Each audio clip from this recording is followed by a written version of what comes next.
કર્યો હોય એવું પૂરું થયું. સીતારામ બધાઈને.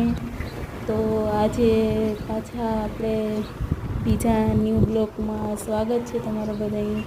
એવું બેન ટાટા કરે છે અને આપણે હવે પાછા રવાના થાય છીએ ઘરે. તો તમે બના રહેજો એન્ડ સુધી. હું તમને જૂના અમુક મકાન છે હજી પણ ગોંડલમાં છે રાજા રજવાડાના મકાનો, એનું દ્રશ્ય દેખાડીશ.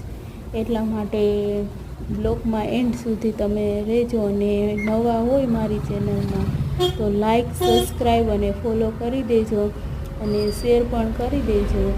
તો જો હવે આપણે આગળ વધીએ છીએ અને આ આપણે